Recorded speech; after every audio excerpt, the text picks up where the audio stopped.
दोस्तों, भारत की भाषिक एकता ये जो चैप्टर है, इसमें हम लोगों ने ऑलरेडी यहाँ तक समझ लिया है, ठीक है? जहाँ की तद्भव और तत्सम शब्द के बारे में। आज हम बात करेंगे यहाँ से, जो कि प्राचीन काल में भी हमारे देश में विभिन्न जातियों के लोगों का निवास था और उनकी अपनी-अपनी भाषाएँ थीं। इन भाषाओं में द्रविड़, ऑस्ट्रिक, मंगोलीय, तिब्बत, बर्मी आदि अनेक मूलों की भाषाएँ हैं। मतलब देखो, यहाँ पर हमारे जो प्राचीन काल जो है, उसमें हमारे देश में विभिन्न जाति जो थे आए थे और उन लोगों ने यहाँ पर निवास करना शुरू किया था। तो उनकी अलग-अलग देशों से आए लोगों का अलग-अलग भाषा थी, ठीक है?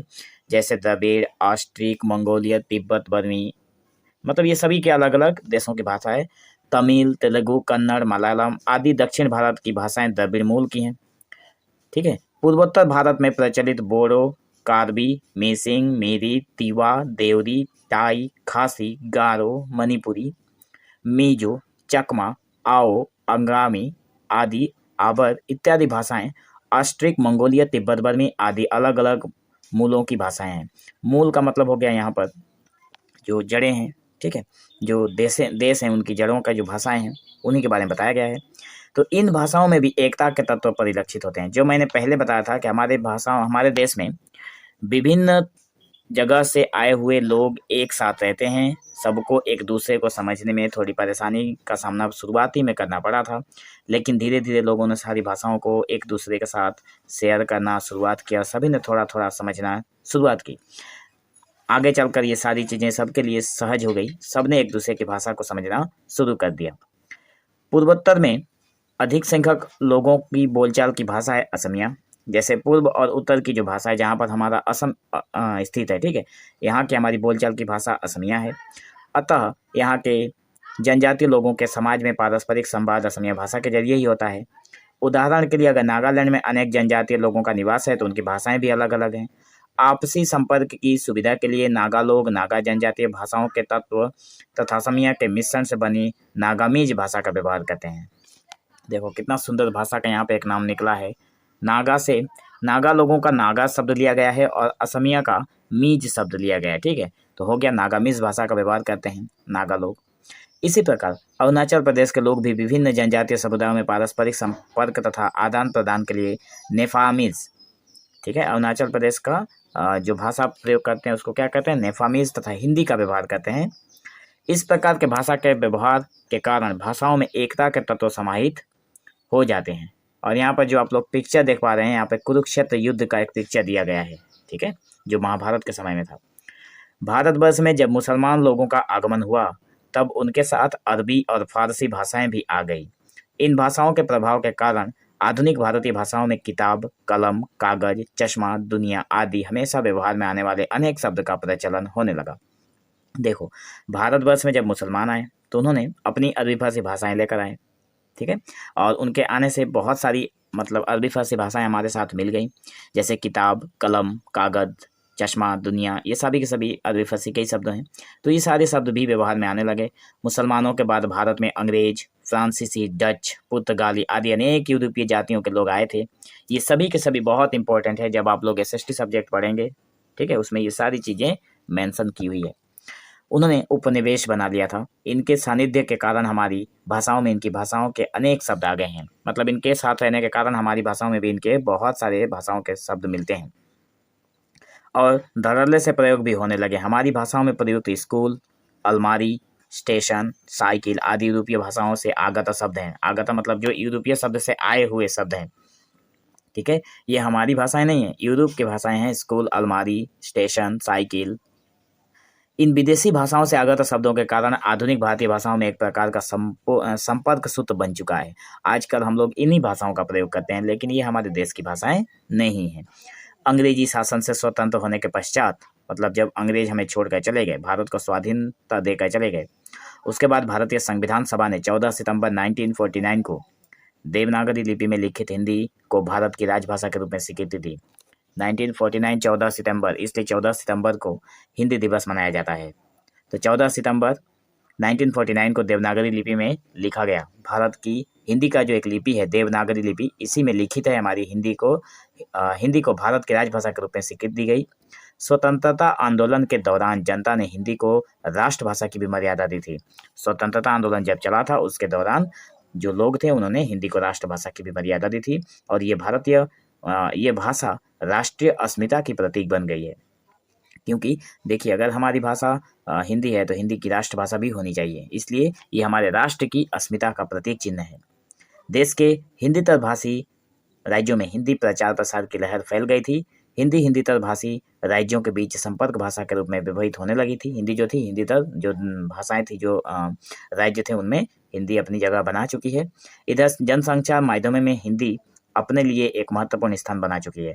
विभिन्न पत्र पत्रिकाएं जैसे फिल्म, टीवी, सीरियल, विज्ञापन आदि में हिंदी का प्रयोग होने लगा है, और ये देश भर में संप्रसारित भी होते हैं। आप सभी को पता भी है कि हमारे वर्तमान समय में अगर हम लोग टीवी देखने भी बैठते हैं तो सारी चीज़ें हिंदी में ही मिलती है।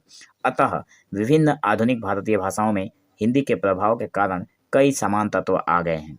तो साहित्यिक अनुवाद के जरिए किसी एक भाषा को बोलने वाले लोगों को अन्य भाषाओं के उत्कृष्ट और विशिष्ट रचनाओं का स्वाद प्राप्त होता है।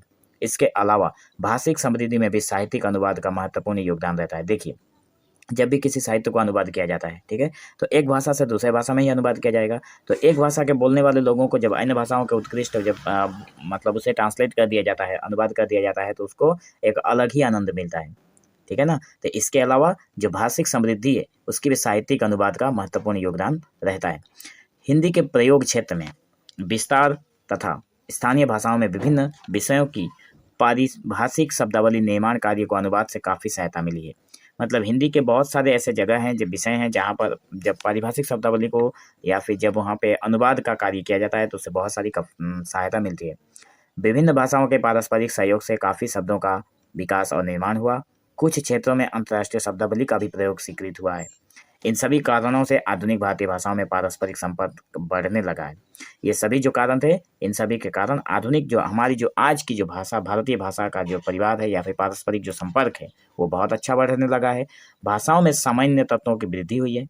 भाषिक एकता के लिए ये बहुत ही महत्वपूर्ण बात है, ठीक है। यहाँ पे आप लोग एक पिक्चर देख पा रहे हैं, जहाँ पे लिखा गया है कि सांची पात में लिखे ग्रंथ। ये ग्रंथ लिखा गया है जो कि सांची का पत्ते पर लिखा गया है, ठीक है। भारत की विभिन्न भाषाओं की लिपियां भी भिन्न भिन्न हैं। हमारे जो भाषाएं हैं उनकी अलग अलग लिपि हैं, अलग अलग भाषाएं हैं। उदाहरण के तौर पर हिंदी भाषा की लिपि जो है वो देवनागरी है। ध्यान रखना आप लोग, बहुत इंपॉर्टेंट है, यहाँ से क्वेश्चन बनेंगे। हिंदी भाषा की लिपि क्या है? देवनागरी है। पंजाबी की क्या है? गुरुमुखी है। इसी प्रकार असमिया, उड़िया, तमिल, तेलुगु आदि भाषाओं की लिपियां अलग अलग हैं। सबकी अलग अलग लिपियां हैं। परंतु जिस तरह अनेक आधुनिक भारतीय भाषाएं संस्कृत से उत्पन्न हुई, उसी प्रकार अनेक आधुनिक भारतीय लिपियां प्राचीन भारत में प्रचलित ब्राह्मी लिपि से उत्पन्न है। मतलब जिस तरह से बहुत सारी भाषाएं जो हैं संस्कृत से उत्पन्न है, ठीक उसी तरह से प्राचीन में हमारा एक लिपि चलता था, ब्राह्मी लिपि, और उसी से आज की बहुत सारी लिपियां भी उसी से उत्पन्न हुई हैं। गौर से देखने पर विभिन्न लिपियों में कुछ न कुछ क्षमता दिखाई पड़ती है। कई भाषाओं की लिपि लिपि न होने के कारण बाद में लिखने के लिए सुविधा अनुसार देवनागरी या रोमन लिपि ग्रहण कर ली गई। इस प्रकार लिपि भी एक तरह से भाषिक एकता का निर्वाह करती है। भारतीय समाज की बहुभाषिकता जिस प्रकार कुछ समस्याओं का कारण बनती है, उसी प्रकार भाषाओं के विकास में सहायक भी सिद्ध होती है। भारतीय समाज में जो बहुभाषिकता है वो कहीं ना कहीं पर हमारे संकटों का भी कारण बन जाती है, और कहीं कहीं पर उसी भाषा के विकास में बहुत अच्छी भूमिका भी निभाती है। पिछड़ी हुई भाषाओं के विकास के लिए उन भाषाओं के क्षेत्र के आसपास व्यवहार होने वाली विकसित भाषाओं से सहायता ली जाती है। मतलब पिछड़ी हुई जो भाषाएं हैं उनके विकास के साथ क्षेत्रों के आसपास व्यवहार होने वाली विकसित भाषाओं से सहायता ली जाती है। भाषा के विकास के लिए हमारे मन में अपनी अपनी भाषाओं के प्रति श्रद्धा और सम्मान का भाव होना अति आवश्यक है। अगर हम अपनी भाषा को सम्मान नहीं देंगे, उसका व्यवहार करना शर्म की बात समझेंगे, तो उसका विकास नहीं हो पाएगा। किसी भी भाषा की उन्नति के लिए उसमें शर्म नहीं होना चाहिए, उसका विकास करना है। और एक समय ऐसा आएगा जब वो भाषा मृत भाषा कहलाएगी। मतलब अगर आप अपनी भाषा के लेकर मतलब सचेत नहीं हैं, भाषा के बारे में बात नहीं करते हैं, भाषा को लेकर शर्म करते हैं, तो एक समय ऐसा आएगा कि आपकी भाषा को मृत कहा जाएगा, कि इस भाषा का प्रचलन अब नहीं है, ये खत्म हो गई है। हमारे देश में अब अनेक भाषाएं संकटग्रस्त भाषाओं की तालिका में सन्निविष्ट हो गई हैं। हमें अपनी भाषा को ऐसा होने से रोकना है।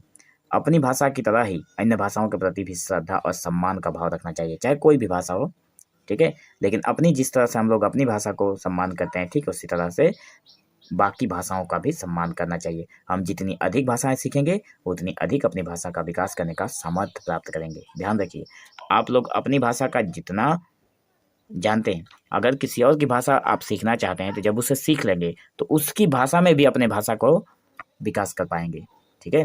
तो भाषाओं के बीच आदान प्रदान जितना बढ़ेगा उतना ही ज्ञान का प्रचार प्रसार होगा और भाषाओं की श्री वृद्धि हमेशा होती रहेगी।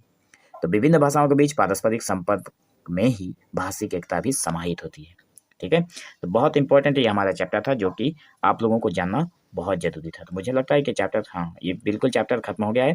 अब एक छोटी सी पंक्ति दी गई है, आओ जाने इसको भी हम लोग पढ़ लेते हैं। तो देखिए, भारतीय संविधान की 8वीं अनुसूची में स्वीकृत 22 भाषाओं का नाम, जैसे असमिया, उड़िया, उर्दू, कन्नड़, कश्मीरी, कोंकणी, गुजराती, डोंगरी, तमिल, तेलुगु, नेपाली, पंजाबी, बोडो, बंगला, मलयालम, मणिपुरी, मराठी, मैथिली, संथाली, संस्कृत, सिंधी और हिंदी, ठीक है।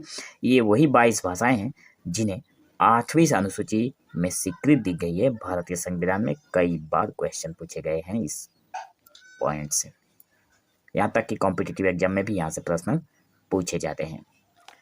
तो दोस्तों, आज की इस वीडियो में बस इतना ही। मिलेंगे हम लोग आप लोगों के इसी चैप्टर के क्वेश्चन आंसर के साथ एक नए वीडियो में, ठीक है।